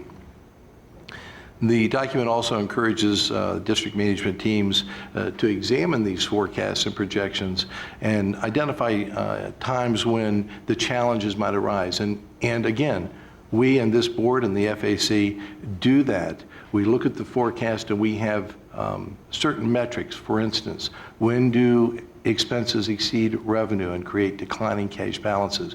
When does that cash balance drop below a 30-day operating cash number? And so we have these indicators that challenges will arise, and it allows us time to respond as an administration and a board to address those challenges. So the environment in which we're forecasting is fraught with many variables that are not only difficult to predict, but some of which we have absolutely no control over, and that these uncertainties then contribute to what actually is going to happen out in year 3, 4, and 5 certainly may be different and likely to be different than what we predict in our forecast. So as Board Member Peretti so aptly stated earlier, this is our painting today of what the future might look like given the snapshot of information that we have. But rest assured, what I can tell you, out of all of this uncertainty, the one certain thing I can tell you is that the numbers that we end up with a year or 2 or 3 from now will certainly be different than the numbers you see tonight. Finance and Appropriations Committee reviewed the forecast, and this was just one step of many in our overall budgeting process. As you know, we began early in the year, early in the fiscal year to prepare budgets. And this is the FAC meets in, we were going to do it in February as typical time, but we pushed it to March because of the state budget planning. But they heard all of the departmental budgets from the ground level up as to what was to be included in their 5 years of budgets. And what's nice about it for me is all of that information rolls directly into, subject to some rounding that I do, all of that rolls right into my forecast. So the expenditure side is really developed from the department level up. And I think that's because it's program driven, it makes my job easier, and it also makes it very meaningful that we know that when there are changes in program, there are changes in the budget. Likewise, if you want to make a change to the budget, you're probably going to have a change in program. At this committee meeting, this was the first time I had done this, and I'm proud to say I developed an interactive tool. That's a fancy way of saying I had a spreadsheet that allowed me to do what-if analysis and let the Finance and Appropriations Committee consider and actually see the impact of various combinations of some scenarios that looked at possible state funding levels, different expenditure levels, and different spending timelines for certain aspects in the forecast. And as a result, the Finance and Appropriations Committee could kind of pick one from column A and one from column B. They ended up with, in this particular case, revenue option 2 and expenditure option 3. So if you were at Finance Committee, you would know what those are, but we'll go through those basic assumptions. But they put that together and felt that that was the best projection we could put together today, given the information that we have at our hands at this time. I do want to emphasize, though, that FAC made that analysis, drew those conclusions, and makes a recommendation to the board to hear the forecast as it is and adopt it. But the FAC was not empowered, and none of us were at that meeting, to make any changes in our expenditure plans at this point. You will certainly hear more about our expenditure plans for FY18 as we continue to develop the appropriations resolution and the budgetary process. And we will be, certainly working on that as that state budget develops. So you'll be seeing an appropriation resolution in June. Hopefully we'll have even better information about the state budget and the impact it will have on us long term, and it will be that appropriation resolution that will set the tone for 18. And then we start the cycle, as you know, all over again. Certainly, decisions about spending are up to the superintendent and this board. Changes to the state revenue are up to the governor and the legislature. As was mentioned, the House version that was recently adopted is different than what we knew about back on the day that we put this together. As was mentioned, it's now 5.5% instead of the 5% executive budget, and that's different than the 7.5% we assumed way back in June of 16 when we were doing levy planning. We do expect a final state budget to be adopted by June. And just note that the fluctuations that may occur in state funding might slow our growth in certain areas, but it won't diminish all the gains that we've had. And you'll see that in how we talk about these expenditure numbers here in a moment. Most importantly, I want to say to the board that this forecast as it is presented keeps the levy promises that we made back in June of 16. And that is probably the most important item on the expenditure side that I would say to you, that those levy promises and all the planning that we did back in June of 16 that we carried forward to the October forecast in 16, updated in December, and we are now here in May of 17. Those levy promises and the expenditures related to those promises remain intact. The content of the forecast is, I'm sure you remember, but I will remind you, that 8 years they're covered, 8 fiscal years are covered, 3 of those are historical, fiscal years 14, 15, and 16, and our 5 years of projection at this point are fiscal 17 through fiscal 21. A couple of months from now, we'll roll that all back, and fiscal 22 will roll into the picture, and everything will be rolled back 1 year, but for now, we're dealing with the 8 years from 14 to 21. Moving to the major assumptions, on the revenue side, I'm going to highlight 2. Number 1, this forecast includes new revenue from the operating levy that was approved by our voters. Thank you very much. We wouldn't be able to do it without that support. Includes revenue from that operating levy approved in November of 16. And the option selected by FAC for state revenue includes a 5% increase in the funding cap. That is the proposal for this biennium from the governor. Certainly, as I said, it's not been adopted, but that would cover 2 years, fiscal 18 and 19. Since we go out to 20 and 21, we do what we have done in the past, and we assume that if we're going to get 5% in those 2 years, we're going to expect that to continue. So we took that assumption out to fiscal 20 and 21. However, that is a time period for yet another biennium before we reach the end of this forecast. So still another unknown out there. When you look at the numbers, and I plot them out here for you, you can see the actual data, the forecasted data, and a couple of things to take away from this graph is that the 2 major sources of revenue for us, the blue lines, which are local property taxes, and what I believe should appear to be orange lines or bars are the state revenue. They are our 2 largest sources of revenue. The other components of our revenue sources pale by comparison. I will point out, too, if you look at the blue bar, the local property taxes, from FY16 to 17 to 18, you'll see those bars gradually increase, and that's representing how the new tax has been collected. Half of a year collection in 17 and then a full year in 18. Notice, too, then for 19, 20, and 21 that there isn't that steep climb any longer because property taxes are held substantially equal from year to year due to House Bill 920.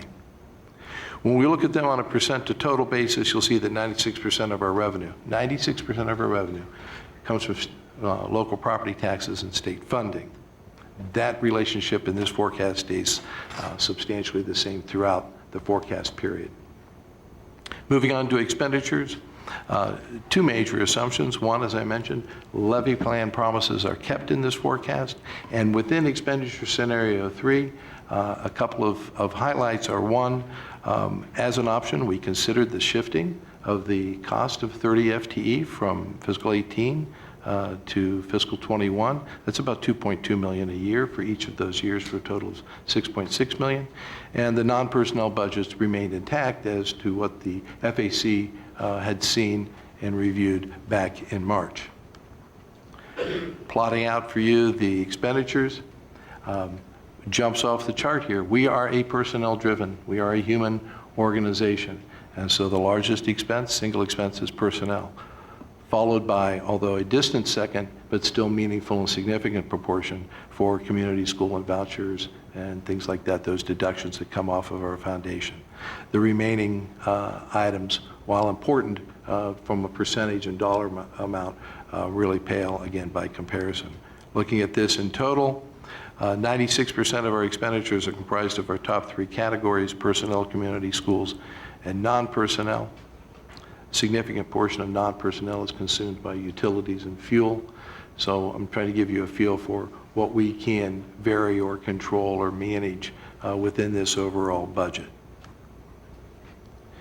So let me bring you forward a little, back to the future, if you will, and take you from where the last presentation we did in October or December of 16. I marked this October, December because it was the October forecast updated in 16 to where we are today in May, and some of the implications for the future.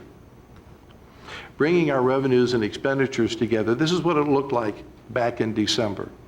The orange line being our expenditures, blue line being revenue. As you can see, Revenues are below expenditures for the duration of the forecast. And what I wanted to point out is that the 5-year expenditure number, that $4.7 billion number, add up all those 5 years, that represents that levy promise of expenditures that we would make.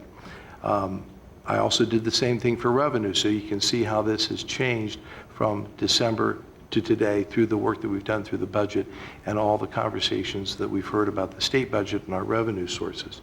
So hopefully this slide will morph slowly so you can actually see the shape of the graph change. It certainly worked well when I did it in my office, so we'll see if it works tonight. But as that morphs to today, we update for our projected results for 17, and the 5-year total expenditures during this forecast have changed only by $1 million. The vast majority of that has to do with the fact that we've updated 17 to reflect what we expect expenditures to come in at, and some other timing issues that we did in the out years. But the point is, the 5-year expenditures are the same as what we put down in June of 16 and October of 16 and updated in December. So that's where we're assured that the funds are there to meet those levy promises. On the other hand, the 5-year projection of revenues, the 5-year total, is down $29 million. We did update for fiscal 17 when revenue comes in a bit higher than what we projected, and we carried those assumptions forward as well. That certainly helps, but it did not fully offset that difference between the 7.5% assumption about growth in state revenue cap and the 5% that we have in the forecast that gets compounded. So I thought that was a pretty telling tale. We bring it all together in terms of an expenditure, a cash balance prediction back in October and December. You can see that over the years, the cash balance declines, and by the time we get to fiscal 21, the projection was about a $3 million deficit. And as you recall, go back to June in the levy planning, what Scott, the budget director, and I were charged with was, prepare this plan, show us the expenditures, show us the revenues, and show us the millage that was required. That 21 should be zero. We talked a long time about whether or not we should hit the 30-day cash target for a variety of reasons. We have it as a metric to give us an idea where we stand, but it wasn't something that we would accomplish in that levy cycle. So you can see that in fiscal 20, we dropped slightly below the 30-day operating cash number, and at 21, we're essentially at zero. That's where we were in December. Again, the graph morphs to where we are today, and you can see that the front end of the chart picked up a bit primarily because of the FY17 expenditures coming in lower and revenue coming in higher. So it picks up the front end a little bit so that we don't really begin to decline our operating balance until FY18. But you'll see that at the tail end, once that compounding effect of the change in the assumptions of the 2.5% difference, that compounding effect pushes our deficit down to $31 million by the end of fiscal 21. And that's the balance and the results that are reflected in this forecast. Let me give you a little perspective on state funding, because there's been some recent articles about state funding and the cap. And keep in mind that the deficit shown 4 years out in fiscal 21 is $31 million. Just keep that ever present in your mind. I have here for you, back to 14, fiscal year 14, the difference between the calculated amount of state aid for the district and the capped amount that we received. Calculated being the blue bars, orange being the calculated amount being the blue bars, and the orange bars being the capped amount. And as you can see, there's a gap between what the formula would say we should receive and what we actually receive. For comparison purposes, I put out there what we have received in terms of numbers from the simulations for the executive proposal, which is the governor's proposal, as well as the House proposal. They don't differ greatly for us. 5 to 5.5 isn't a large amount, and they look like they trend somewhat like we've had in the past, but they're there for reference point. I highlight the $319 million in state funding, that our capped amount for this year, another number to keep in your head as we progress through this through this discussion. So we received $319 million this year in capped funding. Looking at the gap, you'll see here that it is pretty substantial, 49 million, 79 million, 92 million, 82 million. I and my colleagues refer to that as being 82 million into the cap, is what we call it, meaning that I'll say should be receiving 82 million this year more than we are. It is this gap that Eric Roush and I worked together to look at our funding formula, to back out the deductions for community schools and vouchers and scholarships, and look at our students and what our students should have received in the calculated funding on a per pupil basis versus what we actually do on the cap. This is where we come up with the 18,390 students, the equivalent of students not being funded. That's pretty much all of our K through 3 students. And in fact, it's funding, that 18,000 students that aren't funded, that's more students than attend Dublin City schools. They're at 15,500. So this is a significant funding gap. When you total it over the years on a cumulative basis, over the past 4 years, that funding gap has accumulated to $302 million. And what did I say we received this year? $319 million. So over the last 4 years, the funding gap, the impact of the cap, is pretty close to being very similar to us receiving no state funding at all for a year. I think Dr. Good used the phrase unconscionable earlier in his statements, and I would add that word to this funding mechanism that we have. In summary, there is a high degree of uncertainty in our state funding and in this forecast. The +5 cap is less than previously projected. Our new levy funds are included. One possible scenario for our expenditures is included, which certainly will have to be reconsidered as we find more out about state funding. It involves the timing of some personnel additions and non-personnel budgets as presented. But certainly challenges lie ahead for us in the latter years of the forecast as our expenditures are exceeding our revenues throughout. And just to give you another perspective, the $31 million deficit, keep in mind that over the last 4 years, that gap has accumulated to more than just about 10 times what that 1 year deficit is out in the 4th year. So I'm putting the $31 million, it is important to address it. It somewhat pales by comparison to the issues that we have with the gap in funding because of the cap. This is the forecast as we're presenting today. It is set for adoption on May 16th.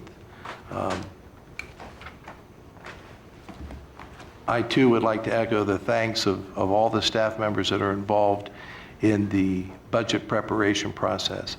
It is time consuming. It is the financial aspect of their job. It does impact the teaching side, but they certainly spend quite a bit of time looking at the operations and what that might look like in the future and putting numbers with that. And we drive them crazy having them do scenarios as well in terms of additions and changes and things like that. So thanks to everyone who participated in that. I would like to say that we're done, but it is an ongoing, almost everlasting process in terms of assessing the finances of the district and making sure that we're prepared to respond to those challenges that we face in funding out in the future. That concludes my report on the 5-year forecast. I'd be glad to answer any questions that the board members would have. Thank you for that report, Mr. Treasurer. And I know we'll have additional opportunity to discuss with you prior to adoption. Any questions? Yes, Mr. Brown. Just wanted to comment again, my thanks and appreciation for the work that you do and all of the others that have contributed to this process and this budget. Having the opportunity to sit on the Finance Committee and watch it up close and give it a lot of thought. It just demonstrates both all of the uncertainty but that you handle the uncertainty well and have a process where we can factor in new information as we get it, and make changes as that turns out differently. So thank you for all the good work. Thank you, Ms. Gibbs. Thank you. Treasurer Behort, I did a quick math. I think this is my 21st five-year forecast sitting on this board. And so I'm going to ask you the three questions I always ask, but very pertinent to right now. According to this forecast or in some of our projections, do you have a sense of the number of the impact of abatements that we'll have? If we continue to have more development with tax abatements, will that over time change any of our numbers? We do tabulate the abatements based upon information I collect from the Franklin County Auditor's Office and actually chart that out as those abatements come off over the next 10 to 15 years. And on the one hand, I know that it varies from year to year what they have projected to come on to the duplicate and then in essence generate revenue for us. It varies a little bit, but on average it's about $1.2 million that would be coming in anticipated revenue each year from previous abatements, coming offline of the abatement, but then coming on the taxable duplicate. We do some factoring in of the impact of new abatements, but really the way we look at abatements is it's not a loss of revenue, maybe a deferral. In other words, you're waiting for 10 years, but we look at that as an investment. So as we assess what might go on to abatement, because we really don't know, there's one of those variables that's unknown, hard to predict, and virtually out of our control, but we do assume that previous behavior repeats itself so that we do factor in some of those dollars coming on into the future. This forecast only goes out 5 years, so abatements that occur now probably won't come on for 10 or 15 years down the road. Again, no loss in revenue currently, but it's an investment in future revenue down the road. Okay, and are you monitoring when they repurpose buildings, so the existing building is giving us revenue, but the redevelopment of it gets a tax abatement because it's being redeveloped and it's given as an incentive?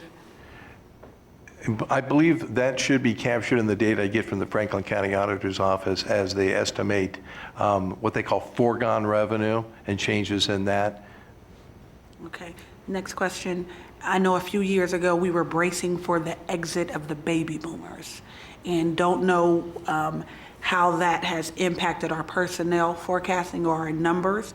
It impacts our steps in some type of way where we're bringing in some younger people at lower steps. Or just have we accounted for a mass exodus, or have we passed that where our boomers have started to come out and everybody was bracing for this mass exodus and what that would do with our... I can speak to one piece of that. At FAC last year, we spent some time because of changes in the retirement law, both state teachers and school employees retirement law, that caused a bump in the number of retirements. The rules were changing, so you had to get out under the new rule, or the old rules rather than the new rules. We did factor that in, and we do have in our calculations the net impact of that.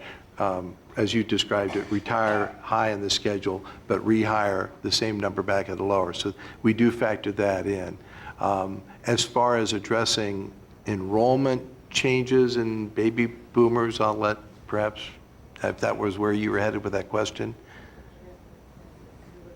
Rule change with STIRS Okay. and PERS, and I just Okay. wanted to know if we're past that. Have we?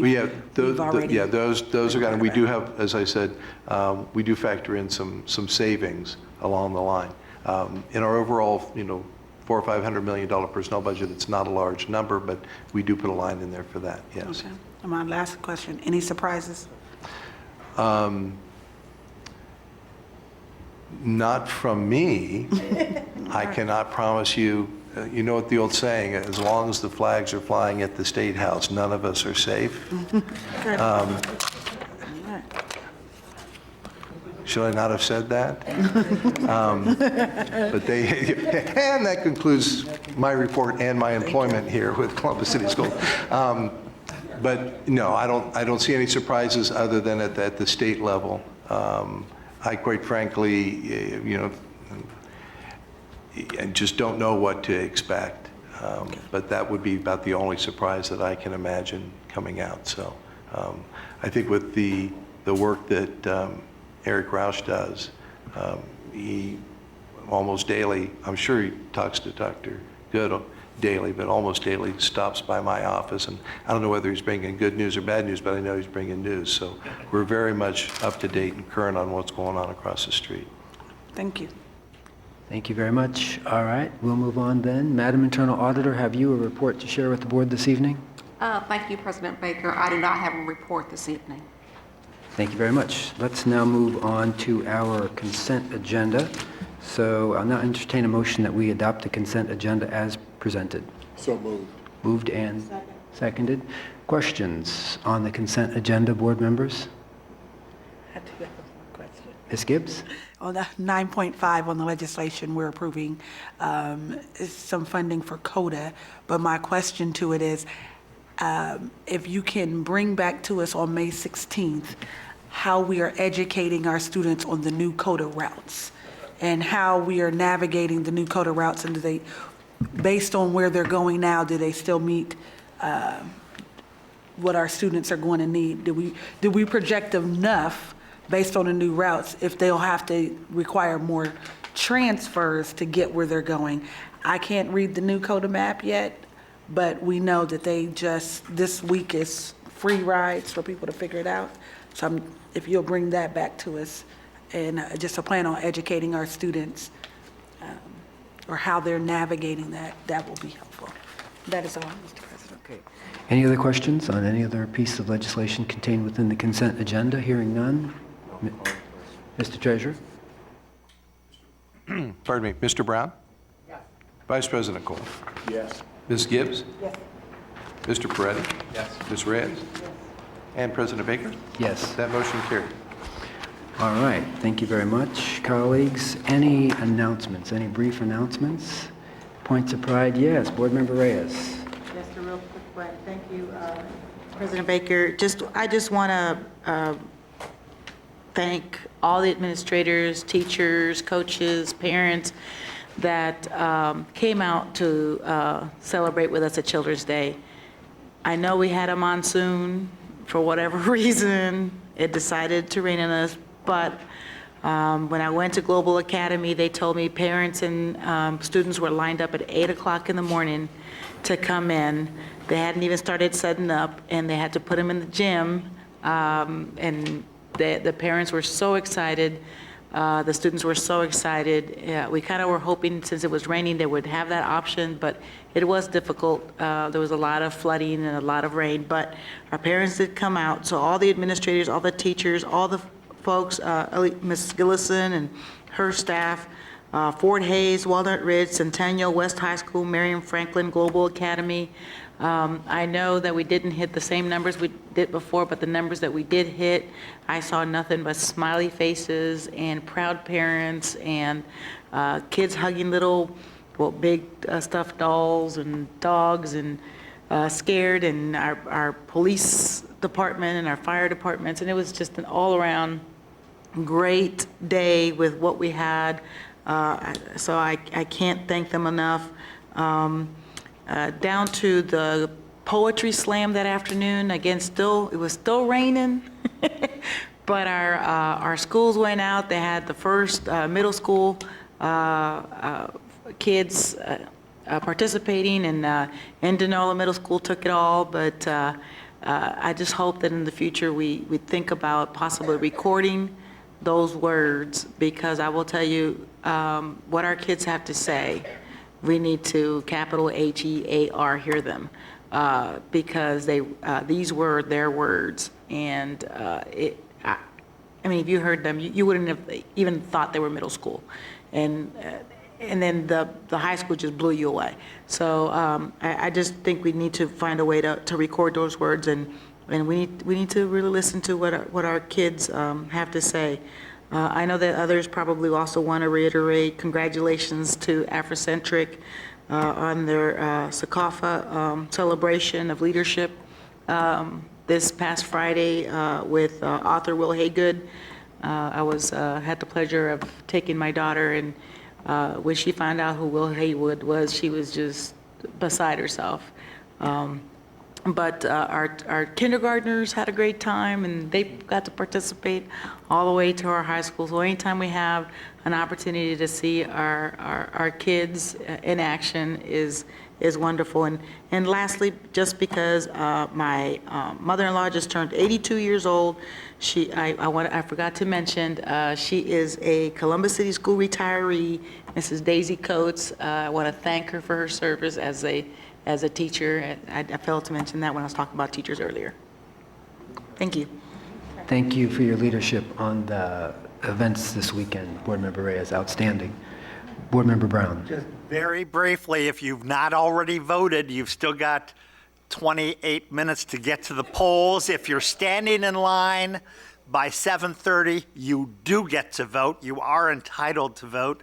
And if you know anybody at home who's not yet voted or a neighbor, pick up your cell phone now, stop listening to us, and go make that call.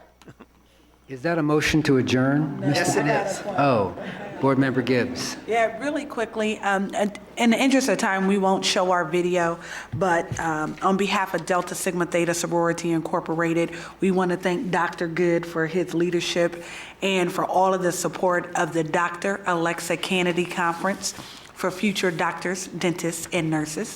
Dr. Alexa Kennedy is the first woman and the first African-American woman to become a neurosurgeon in America. And last week we had the opportunity to host her here, along with 50 young ladies from across Central Ohio, with the majority of them being students in Columbus City schools.